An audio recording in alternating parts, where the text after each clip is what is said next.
Hi welcome back to my YouTube channel. ಇವಾಗ time ಬಂದು ಪೌನೆ 12 ಆಗೈತೆ ನೋಡಿರಿ. ಸೊ ನಾವು ಮಾರ್ಕೆಟ್ಗೆ ಹೊಂಟಿದ್ದೇವೆ ಶಾಪಿಂಗ್ ಮಾಡ್ಕೊಂಬರ್ಬೇಕಂತೇಳಿ. ಶಾಪಿಂಗ್ ಯಾವುದಂತ ಹೇಳ್ತೀನಿ, ಮ್ಯಾಟರ್ನಿಟಿದಲ್ಲ, ಯಾಕಂದ್ರೆ ಅದಂತೂ ಎಲ್ಲ ಮುಗಿದು ಹೋಯ್ತು. ಮ್ಯಾಟರ್ನಿಟಿ ಶೂಟು ಆಯಿತು, ಅದ್ರ ಶಾಪಿಂಗನ್ನು ಎಲ್ಲ ಮುಗಿದೋಯ್ತು. ಸೊ ಇನ್ನೊಂದು ಸ್ಪೆಷಲ್ ಐತಿ, ಅದಕ್ಕೋಸ್ಕರ ಹೋಗಕತ್ತೀವಿ. ಸೊ ಬರ್ರಿ ವಿಡಿಯೋನ ಪೂರ್ತಿಯಾಗಿ ನೋಡಿರಿ, ಸೊ ಗೊತ್ತಾಗ್ತೈತಿ. ಇಲ್ಲಾಂದ್ರೆ ಗೊತ್ತಾಗಂಗಿಲ್ಲ ಅಂತ ಹೇಳಿ. ಸೊ ಇವಾಗ ಇನ್ನೇನು ಸ್ವಲ್ಪ ದಿನ ಐತಿ, ಎಷ್ಟಂದ್ರೆ ಒಂದು 19 days ಏನು ಅಷ್ಟೇ ಐತಿ ನಂದು ಡೆಲಿವರಿ ಡೇಟ್. ಸೊ ಅದಕ್ಕೆ ಅಲ್ಲಿವರೆಗೆ ಇನ್ನೂ ನಮಗೇನು ಏನೇನು ಬಾಕಿ ಐತಿ ಅದನ್ನ ಸ್ವಲ್ಪ ಫುಲ್ಫಿಲ್ ಮಾಡ್ಕೋಬೇಕಂತ ಹೇಳಿ. ಇದು ನೋಡ್ರಿ, ಬೇಬಿ ಶೋವರ್ ಅಂದರೆ ಮಾಮ್ ಟು ಬಿ ಮಾಡ್ಕೋಬೇಕಂತ ಅಂದ್ಕೊಂಡ್ವಿ. ಸೊ ಅದಕ್ಕೆ ಸ್ವಲ್ಪ ಶಾಪಿಂಗ್ ಮಾಡ್ಕೊಂಡು ಬರ್ತೀವಿ. ಬರ್ರಿ ಮಾರ್ಕೆಟ್ಗೆ ಹೋಗೋಣಂತ. ಒಂಥರ ಕಾಣ್ತಾವ ಇವ ಅಸಹ್ಯ, ಗೊತ್ತಾಗ್ತಾವ ಚಿಕ್ಕಿ ಹೊಲಸ ಚಿಕ್ಕಿ. ನನ್ನ ಕಾಲ ಭಾಳ ಸ್ವೆಲ್ಲಿಂಗ್ ಅದು ಬರತ್ತ ನೋಡ್ರಿ. ಹಾಗಾಗಿ ನಾನು ಚಪ್ಪಲ್ ಬರತ್ತಿಲ್ಲ ಅಂತೇಳಿ ನಮ್ಮ ಹಸ್ಬೆಂಡ್ ಅವರು ಚಪ್ಪಲ್ ಹಾಕೊಂಡೇನ. ನಮ್ಮ ಸುಂದ್ರಿ ಬಾಕ್ಸ್ ಹೊರಗಿಟ್ಟಿದ್ದೇವೆ ನೋಡ್ರಿ. ಮತ್ತು ನಮ್ಮ ಚಿನ್ನು ಮಾರ್ಕೆಟ್ಗೆ ನಮ್ಮ ಜೊತೆ ಬರಂಗಿಲ್ಲ ಅಂದ, ಅದಕ್ಕೆ ಅವ್ನಿಗೆ ಆಟ ಆಡಕ್ಕಂತೇಳಿ ಕೇರಮ್ಮ ಮತ್ತು ಒಂದು ಬಾಟಲ್ ನೀರು ಕೂಡ ಇಟ್ವಿ. ಈಗ ನಾನು ಮತ್ತು ನಮ್ಮ ಹಸ್ಬೆಂಡ್ ಅವ್ರು ಇಬ್ಬರೇ ಶಾಪಿಂಗ್ ಮಾಡಕ್ಕೆ ಹೋಗಾಕತ್ತೀವಿ. ಈಗ ನಾವು ಡೈರೆಕ್ಟ್ ಪಾಂಗುಳ್ ಗಲ್ಲಿಗೆ ಬಂದೀವಿ ನೋಡ್ರಿ. ಪಾಂಗುಳ್ ಗಲ್ಲಿ ಒಳಗೆ ಎಲ್ಲ ಥರನೂ ಸಿಗ್ತಾವೆ ನಮ್ಗೆ. ಪ್ರತಿಯೊಂದೂ ಒಂದೇ ಅಂಗಡಿಯೊಳಗೆ ನಾವು ತೊಗೊಳ್ಬಹುದು. ಇಲ್ಲಿ ನಾವು ಬೇಬಿ ಶವರ್ ಮಾಡ್ಕೊಳ್ಳೋಗೋಸ್ಕರ ಏನೇನು ಬೇಕಲ್ಲ ಎಲ್ಲ ನೋಡಾಕತ್ತೀವಿ, ತೋರ್ಸಾತಾರ. ಒಂದು 2-3 ಟೈಪ್ಸ್ ತೋರ್ಸಾಕತ್ತಾರ. ಸೊ ಒಂದು 2 ಅಷ್ಟು ಅದ್ರಾಗ ಡಿಫ್ರೆನ್ಸ್ ಬರತ್ತಿದ್ವು, ಅದಕ್ಕೆ ಚೆಕ್ ಮಾಡಿ ನೋಡಾಕತ್ತಿದ್ದೆ ನಾನು. ಅವ್ರು ಹೇಳತ್ತಾರ ಎಲ್ಲ ಸೇಮ್ ಬರ್ತಾವ, ಇದ್ರೊಳಗೆ ಇದೊಂದು ಚೇಂಜ್ ಇರ್ತೈತಿ, ಇದ್ರೊಳಗೆ ಇದೊಂದು ಚೇಂಜ್ ಇರ್ತೈತಿ ಅಂತ ಈ ಥರ ಹೇಳತ್ತಿದ್ರು. ಅದಕ್ಕೆ ನಂಗೆ ಯಾವ್ದು ಲೈಕ್ ಆಗ್ತೈತಿ ನೋಡಿ ತೊಗೊಳ್ಬೇಕಾ.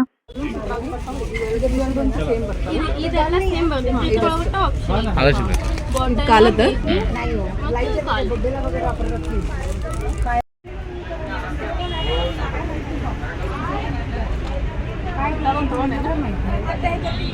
ಮನಿ ಎಲ್ಲ ಹಾಕಿತ್ತು ನಮ್ಮ ಹಸ್ಬೆಂಡ್ ಅವ್ರಿಗೆ ಅಷ್ಟೊಂದು ಇದ್ರ ಬಗ್ಗೆ ಐಡಿಯಾ ಇಲ್ಲ ನೋಡ್ರಿ. ಹಾಗಾಗಿ ಮಾಮ್ ಟು ಬಿ ಅದು ಮಾಡ್ಬೇಕಾದ್ರೆ ಏನೇನು ತೊಗೊಳ್ಬೇಕಾ, ಏನೇನು ಬರ್ತಾವ, ಯಾವ್ಯಾವ ಥರ ಇರ್ತಾವ ಅನ್ನೋದನ್ನೆಲ್ಲಾನು ಹೇಳತ್ತಿದ್ದೆ. ಅದನ್ನು ತೊಗೊಳ್ನು ಇದನ್ನು ತೊಗೊಳ್ನು ಅಂತ ಹೇಳಿ. ಸೊ ಒಂದಷ್ಟೆಲ್ಲ ಐಟಮ್ಸ್ ಸೆಲೆಕ್ಟ್ ಕೂಡ ಆಯಿತು, ತೊಗೊಂಡ್ವಿ. ಬಟ್ ಒಂದು ಕ್ರೌನು ಅಲ್ಲಿ ನೋಡ್ಬೇಕಾದ್ರೆ ಅದ್ರದ್ದು ಸ್ಟೋನ್ಸ್ ಎಲ್ಲ ಕಿತ್ತಿದ್ದು ನೋಡ್ರಿ. ಅದಕ್ಕೆ ಅದನ್ನ ಅಲ್ಲಿ ಬಿಟ್ಬಿಟ್ಟು ಮತ್ತೊಂದು ಅಂಗಡಿಗೆ ಬಂದು ಕ್ರೌನ್ ತೊಗೊಂಡ್ವಿ. ಆಮೇಲೆ ಇವಾಗ ಗಾಡಿ ಸ್ವಲ್ಪ ದೂರ ಇಟ್ಟಿದ್ವಿ, ರಶ್ ಐತೆ ಅಂತ ಹೇಳಿ, ಅದಕ್ಕೆ ಗಾಡಿ ತೊಗೊಳಕ್ ಅಂತ ಹೇಳಿ ಬರತ್ತೀವಿ. ಆಮೇಲೆ ನಂಗೆ 1-2 ನೈಟಿ ಬೇಕಾಗಿದ್ವು, ಅವನು ಕೂಡ ತೊಗೊಂಡ್ವಿ. ತೊಗೊಂಡಾದ್ಮೇಲೆ ನಮ್ಮ ಚಿನ್ನೋಗೂ ಒಂದಷ್ಟು ಡೈಲಿ ಯೂಸ್ಗೆ ಟಿ ಶರ್ಟು ಪ್ಯಾಂಟು ಬೇಕಾಗಿದ್ವು. ಅದಕ್ಕೆ ರೆಗ್ಯುಲರ್ ಆಗಿ ಬರುವಂಥ ಕಾಟನ್ ಝೋನ್ಗೆ ಬಂದಿದ್ದೀವಿ. ಇಲ್ಲಿ ಯಾವಾಗಲೂ ಅವ್ನು ಸಣ್ಣಾಗಿದ್ದಾಗಿಂದನೂ ಇಲ್ಲೇ ತೊಗೊಳ್ತೀವಿ ನಾವು. ಚೀಪ್ ಆ್ಯಂಡ್ ಬೆಸ್ಟ್ ಒಳಗೂ ಸಿಗ್ತಾವೆ ಮತ್ತು ಕ್ವಾಲಿಟಿನೂ ಕೂಡ ಚಲೋ ಇರ್ತಾವೆ. ಮನೆಗೆ ಬಂದ ಕೂಡಲೇ ಅಂದ್ರೆ ಹೊಟ್ಟೆ ಭಾಳ ಹಶ್ವಾಗಿತ್ತು ನೋಡ್ರಿ. ಸ್ವಲ್ಪ ರೈಸ್ ಮಾಡಿಬಿಟ್ಟು ಊಟ ಮಾಡಿ ಆಮೇಲೆ ಬಾಂಡಿ ಅದು ಇದ್ವು, ಬಾಂಡಿ ತಿಕ್ಕೊಂಡು ಕಟ್ಟೆ ಗಿಟ್ಟೆ ಎಲ್ಲ ಭಾಳ ಹೊಲಸಾಗಿತ್ತು ಅಂತೇಳಿ ಅದನ್ನೆಲ್ಲ ಕ್ಲೀನ್ ಮಾಡಿಕೊಂಡೆ.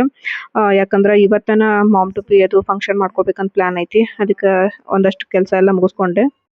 ಮಾರ್ಕೆಟ್ದಿಂದ ಬಂದಾಗಿಂದ ಫ್ರೀ ನಾನು ಇಲ್ಲಿ ನೋಡ್ರಿ. ಬಂದ ತಕ್ಷಣ ಕುಕ್ಕರ್ದಾಗ ಅನ್ನ ಮಾಡೋಕ್ಕಿಟ್ಟೆ, ಇಟ್ಬಿಟ್ಟು ಊಟ ಮಾಡಿ ಬಾಂಡಿ ಭಾಳಿದ್ವು, ಬಾಂಡಿ ತಿಕ್ಕೊಂಡು ಗ್ಯಾಸ್ ಕಟ್ಟೆ ಸಿಂಕು ಎಲ್ಲ ಕ್ಲೀನ್ ಮಾಡಿಕೊಂಡು ಕಸ ಎಲ್ಲ ಹೊಡೆದೆ. ಸೊ ಈಗ ಫುಲ್ಲು ಸುಸ್ತಾಗತೈತಿ, ಕೂಡಕ್ಕೂ ಆಗಂಗಿಲ್ಲ ಈಗ. ಯಾಕಂದ್ರೆ ಫಂಕ್ಷನ್ ಇಟ್ಕೊಂಡೇವಲ್ಲ, ಫಂಕ್ಷನ್ ಅಂದ್ರೆ ಸಣ್ಣದ ಪಾರ್ಟಿ ಥರ. ಸೊ ಅದಕ್ಕೆ ಇವಾಗ ಇನ್ನೊಂದು ಏನಂದರೆ ಬಂದ ತಕ್ಷಣ ನಾವು ಯಾರ್ಯಾರಿಗೆ ಇನ್ವೈಟ್ ಮಾಡಬೇಕು ಎಲ್ಲರಿಗೂ ಕಾಲ್ ಮಾಡಿ ಇನ್ವೈಟ್ ಮಾಡಿದ್ದೀವಿ. ಸೊ ಒಂದಷ್ಟು ಮಂದಿಗೆ 5:30 ಅಂತ ಹೇಳಿದ್ದೀವಿ, ಇನ್ನೊಂದಷ್ಟು ಮಂದಿಗೆ 7 ಗಂಟೆ ಮುಂದೆ ಬಾ ಅಂತ ಹೇಳಿದ್ದೀವಿ. ಸೊ ಅಡುಗೆ ಮಾಡ್ಬೇಕಂತ ಪ್ಲ್ಯಾನ್ ಐತಿ. ಅದಕ್ಕೆ ನಮ್ಮ ಫ್ರೆಂಡಿಗೆ ಒಬ್ರಿಗೆ ಹೇಳಿದ್ದೀವಿ, ಬಂದು ಹೆಲ್ಪ್ ಮಾಡ್ತೇನೆ ಅಂದಾರ. ಈಗ ಟೈಮ್ 5:30ಗೆ 10 ನಿಮಿಷ ಕಮ್ಮಿ ಐತಿ. ಸೊ ಈಗ ಹೋಗಿ ಸ್ನಾನ ಮಾಡಿಕೊಂಡು ರೆಡಿ ಆಗ್ಬೇಕು. ನಾನು ರೆಡಿ ಅಂದ್ರೆ ಜಸ್ಟ್ ಹಂಗೆ ಸ್ನಾನ ಮಾಡಿಕೊಂಡು ಒಂದು ಬಟ್ಟೆ ಹಾಕೋತೀನಿ, ಆಮೇಲೆ ಬಟ್ಟೆ ಮಾಡಿಸೋದು ಇಷ್ಟ ಐತಿ. ಸೊ ಅವನಷ್ಟು ಮಾಡಿಸ್ಬಿಟ್ಟು ಕೆಳಗೆ ಬರ್ಬೇಕು. ಅಷ್ಟರೊಳಗಂದ್ರೆ ಬರ್ತಿರ್ಬೋದು ನೋಡಿರಿ. ನಮ್ಮ ಚಿನ್ನವನು ಸ್ನಾನ ಮಾಡ್ಕೊಂಡು ಬಂದು ಫ್ರೆಶ್ ಆಗಿ ಆರಾಮ್ ಮಲ್ಕೊಂಡು, ನಾನು ಕ್ಯಾಪ್ ಹಾಕ್ಕೊಂಡು ಚಸ್ಮಾ ಹಾಕ್ಕೊಂಡು ಮುಕ್ಕಂದ ನೋಡ್ರಿ ಇವ. ಬಾ ಚಿನ್ನ ನಡಿ ಹೋಗೋಣಂತ. ಮಾರ್ಕೆಟ್ ಒಳಗೆ ಶಾಪಿಂಗ್ ಮಾಡೋಕ್ಕೆ ಹೋಗಿದ್ವಿ ನೋಡ್ರಿ. ಸೊ ಏನೇನು ತಂದೇವಂತ ಅದನ್ನ ಹೇಳ್ಬಿಡ್ತೇನೆ. ಇದು ಮಾಮ್ ಟು ಬಿ ಅದು ಮಾಡೋಕೆ, ಬೇಬಿ ಶೋರ್ ಮಾಡೋಕೆ ಎಲ್ಲ ಡೆಕೋರೇಷನ್ ಐಟಮ್ಸ್ ಅದು ಎಲ್ಲ ತೊಗೊಂಡು ಬಂದಿದ್ದೀವಿ. ಡೆಕೋರೇಷನ್ ಮಾಡೋ ಮುಂದೆ ತೋರಿಸ್ತೇನೆ ಯಾವ ಥರ ತಂದೇವಿ, ಏನೇನು ತಂದೇವಿ ಅಂಥೇಳಿ. ಅದ್ರ ಜೊತೆಗೆ ನಮ್ಮ ಚಿನ್ನೋಗ ಒಂದಷ್ಟು ಡ್ರೆಸ್ ತೊಗೊಂಡು ಬಂದೀವಿ ಕಾಟನ್ ಝೋನ್ ಒಳಗೆ, ಯಾವಾಗಲೂ ಅಲ್ಲೇ ತರ್ತೀವಿ. ಸೊ ಏನೇನು ತಂದೀವಿ ಅಂದ್ರೆ ಇದೊಂದು ಈಗ ಸಮ್ಮರ್ ಸೀಸನ್ ಒಳಗೆ ಇರಲಿ ಅಂಥೇಳಿ ಹಾಫ್ ಸ್ಲೀವ್ದ ಟಿ ಶರ್ಟ್ ತೊಗೊಂಡು ಬಂದೀವಿ ನೋಡಿರಿ. ಆಮೇಲೆ ಇದೊಂದು ಪ್ಯಾಂಟು ಉದ್ದೊಂದು ಚೆನ್ನಾಗೈತಿ, ಇದು ಮಸ್ತ್ ಐತಿ, ಸ್ಟೈಲಿಶ್ ಆಗಿ. ಸೊ 2 ತೊಗೊಂಡೇವಿ ಪ್ಯಾಂಟುಗಳು, ಬ್ಲ್ಯಾಕ್ ಒಂದು ಮತ್ತು ಒಂಥರ ನೇವಿ ಬ್ಲೂ ಒಳಗೊಂದು.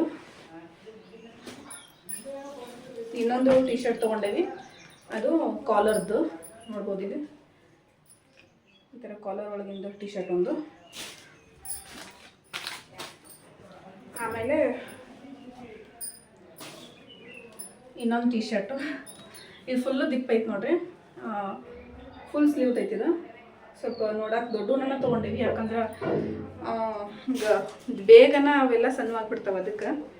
ಆಮೇಲೆ ಇನ್ನೊಂದು ಟಿ ಶರ್ಟು, ಇದು ಕೂಡ ಕಾಲರ್ದೈತಿ ನೋಡಿರಿ. ಸೊ 4 ಟಿ ಶರ್ಟು ಆಮೇಲೆ 2 ಪ್ಯಾಂಟ್ ತೊಗೊಂಡೇವಿ. ಇದಿಷ್ಟು ಅವನದು. ಮತ್ತು ನನಗೆ ಒಂದಷ್ಟು ನನಗೆ ಪರ್ಸ್ನಲಾಗಿ ಬೇಕಾಗಿದ್ದು ಇನ್ನರ್ ವೇರ್ಸು, ಆಮೇಲೆ ನೈಟೀಸ್ ಅದು. ಸೊ ಅವ್ನು ತೊಗೊಂಡು ಬಂದೇವಿ ಇದ್ರೊಳಗೆ. ಸೊ ನೈಟಿ ಅದು ಯಾವ ಥರ ತೊಗೊಂಡೇನಂತ ಈಗ ತೋರಿಸಂಗಿಲ್ಲ, ಅದಕ್ಕೊಂದು ಸಪ್ರೇಟಾಗಿ ನಂದು ಬ್ಯಾಗ್ ಪ್ಯಾಕ್ ಮಾಡಬೇಕಾದ್ರೆ ಅಥವಾ ಯಾವಾಗಲಾದ್ರೂ ಒಂದು ಸಪ್ರೇಟ್ ವಿಡಿಯೋ ಮಾಡಿ ತೋರಿಸ್ತೇನಂತ. ಇವತ್ತು ಫಂಕ್ಷನ್ ಮಾಡೋ ಪ್ಲಾನ್ ಐತೆ ನೋಡ್ರಿ ಸಾಯಂಕಾಲ. ಹಾಗಾಗಿ ಈ ವ್ಲಾಗ್ನ ಇಲ್ಲಿಗೆ ಎಂಡ್ ಮಾಡ್ತೇನೆ. ನೆಕ್ಸ್ಟ್ ವ್ಲಾಗ್ ಒಳಗೆ ಫುಲ್ ಡೀಟೇಲ್ ಆಗಿ ಯಾವ ಥರ ಫಂಕ್ಷನ್ ಮಾಡಿದ್ವಿ ಅಂತೇಳಿ ತೋರಿಸ್ತೇನೆ. ಅಲ್ಲಿವರೆಗೂ ಟೇಕ್ ಕೇರ್, ಬಾಯ್.